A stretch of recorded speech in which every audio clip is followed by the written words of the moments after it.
আসসালামু আলাইকুম। আজকের রেসিপি বাংলাদেশের রেস্টুরেন্ট স্টাইলে chicken Chinese vegetable fried rice. Fried rice আমরা কম বেশি সবাই তৈরি করতে পারি, তবে পারফেক্ট রেস্টুরেন্টের স্বাদটা আসে না। আজকে আমি আপনাদের সাথে রেস্টুরেন্টের স্বাদে খুবই অল্প সময়ে কিভাবে ঝটপট এই ফ্রাইড রাইস তৈরি করতে পারবেন সেটাই দেখাবো। প্রথমে আমি ফ্রাইড রাইসের জন্য চিনির গুঁড়া পোলাও চাল নিয়েছি মেজারমেন্ট কাপের 1.5 কাপ। চাউলটাকে আমি পানিতে 1 ঘন্টার জন্য ভিজিয়ে রাখবো, এতে করে রাইসটা রান্না করলে খুব সুন্দর ঝরঝরে হয়।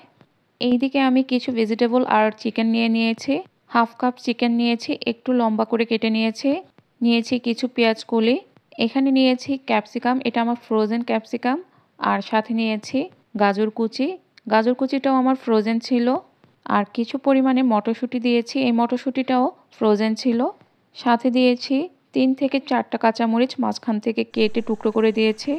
এইদিকে চুলায় আমি একটা প্যানে অনেকটা পরিমাণে পানি দিয়ে দিয়েছি, পানিটা ফুটতে শুরু করেছে। আর এখানে আমি প্রায় 1 টেবিল চামচ রান্নার রেগুলার তেল দিয়ে দিয়েছি। ফুটন্ত পানির মধ্যে আমি ভিজিয়ে রাখা পোলাওয়ের চালটা দিয়ে দিলাম। চালটা কিন্তু আমি আগে থেকেই ভালো মতো পানি দিয়ে ধুয়ে পরিষ্কার করে নিয়েছিলাম। চাউলটাকে আমি 70 থেকে 80% পর্যন্ত সিদ্ধ করে নিব। সিদ্ধ হয়ে গেছে, এখন একটা ছাঁকনিতে ঝরিয়ে নিব। আমি আজকে ইনস্ট্যান্ট এই ফ্রাইড রাইসটা করব। রাইসটা পানি ঝরতে থাকুক, আর এইদিকে আমি চুলায় একটা কড়াই বসিয়ে দিলাম আর দিয়ে দিলাম 1/2 কাপ রান্নার রেগুলার তেল। তেলটা যখন গরম হয়ে আসবে এই পর্যায়ে কেটে রাখা চিকেনগুলো দিয়ে দিলাম আর দিয়ে দিচ্ছি স্বাদ মতো লবণ। দিয়ে দিলাম সামান্য একটু গরম মশলার গুঁড়া আর সামান্য একটু সাদা গোলমরিচের গুঁড়া। এবার নেড়ে চেড়ে 30 থেকে 40 সেকেন্ডের মতো চিকেনটাকে ভেজে নিব। এখানে যেহেতু চিকেনের বুকের মাংসটা নিয়েছি, তো চিকেনের বুকের মাংসটা কিন্তু খুব দ্রুত সিদ্ধ হয়ে যায়। এবার চিকেনটা একটা সাইড করে একটি ডিম ভেঙে দিয়ে দিলাম। এবার ডিমের মধ্যে স্বাদ মতো একটুখানি লবণ দিয়ে নেড়ে চেড়ে ডিমটাকে ভেজে নিব। অনেকটা ঝুরা ঝুরা করে নিয়েছি। ডিমটাকে ভেজে নিয়েছি। এবার একে একে সমস্ত সবজিগুলো দিয়ে দিব। আপনাদের হাতে যদি সময় থাকে সেদ্ধ করা রাইসটাকে পানি ঝরিয়ে ভালো মতো ফ্যানের বাতাসে ঠান্ডা করে নেবেন। যেহেতু আমি প্রথমেই বলেছি আমি ইনস্ট্যান্ট এই ফ্রাইড রাইসটা তৈরি করব, সেই ক্ষেত্রে আমি জাস্ট পানিটা ঝরিয়ে নিয়েছিলাম।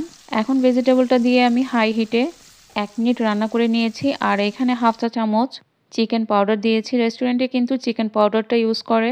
হাতের কাছে চিকেন পাউডার না থাকলে আপনারা টেস্টিং সল্টও ইউজ করতে পারেন। সবজিটাকে আমি 2 থেকে 3 মিনিট ভেজে নিয়েছি। এবার সিদ্ধ রাইসটা সবজির উপর দিয়ে নেড়ে চেড়ে নিচ্ছি। এবার দিয়ে দিব স্বাদ মতো লবণ, দিয়ে দিব 1 চা চামচ পরিমাণে সয়া সস, 1 চা চামচ পরিমাণে ওয়েস্টার সস আর 2 টেবিল চামচ টমেটো সস। এখানে 1 চা চামচ ফিশ সস দেওয়ার দরকার ছিল, আমি দিতে ভুলে গেছি। আপনাদের হাতের কাছে থাকলে অবশ্যই দিবেন। এবার রাইসটাকে চুলার হাই হিটে 3 থেকে 4 মিনিট ভেজে নিতে হবে। অনবরত নেড়ে চেড়ে আমি সসের সাথে রাইসটাকে ভালো মতো মিশিয়ে নিচ্ছি। সবশেষে 1 টেবিল চামচ ঘি অথবা বাটার দিয়ে নামিয়ে পরিবেশন করে নিলেই হবে। ব্যাস তৈরি হয়ে গেল আমার বাংলাদেশের রেস্টুরেন্ট স্টাইলে চিকেন ভেজিটেবল ফ্রাইড রাইস। আশা করছি আজকের রেসিপি আপনাদের ভালো লেগেছে।